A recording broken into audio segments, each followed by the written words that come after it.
இன்றைக்கி நம்ம super power stamina work out தான் பார்க்க போகிறோம். ஸோ ஒவ்வொரு எக்ஸசைஸும் பார்த்தீங்கன்னா பார்க்குறதுக்கு ஈஸியாக இருந்தாலும் அதை பண்ணும்போது தான் தெரியும் எவ்வளோ கஷ்டம்னு சொல்லிட்டு. நம்ம பசங்க வந்து சின்ன சின்ன பசங்களாக இருந்தாலும் நல்லா எஃபோர்ட் போட்டு அவங்களோட முழு முயற்சியும் வந்து ட்ரை பண்ணியிருப்பாங்க. ஸோ ஒவ்வொரு எக்ஸசைஸும் பார்த்தீங்கன்னா 25 ரெப்பிடேஷன். ஸோ 15 பண்ணுறதே வந்து ரொம்ப கஷ்டமானது. அதில் வந்து பார்த்தீங்கன்னா 25 ரெப்பிடேஷன் பண்ணுவாங்க. இது ஏன் அப்படின்னா அப்போ தான் வந்து நம்மளோட ஸ்டெமினா லெவலை வந்து நல்லா இன்க்ரீஸ் ஆகும்.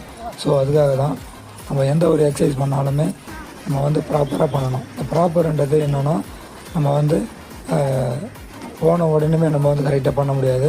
ஸோ வந்து நம்ம வந்து பயிற்சி பண்ண தான் நம்ம வந்து இந்த ஒரு எக்ஸசைஸும் பார்த்தீங்கன்னா கரெக்டாக பண்ண முடியும். ஸோ நீங்களும் இந்த மாதிரி எக்ஸசைஸாக பண்ணணும்னு நினச்சிங்கன்னா நீங்கள் வந்து கமெண்ட் செக்ஷனில் எக்ஸசைஸ் அப்படின்னு சொல்லி கமெண்ட் பண்ணுங்கள். ஸோ நாங்களாம் வந்து இந்த மாதிரி வந்து புது புது வீடியோ போட்டுக்கிட்டே இருப்போம்.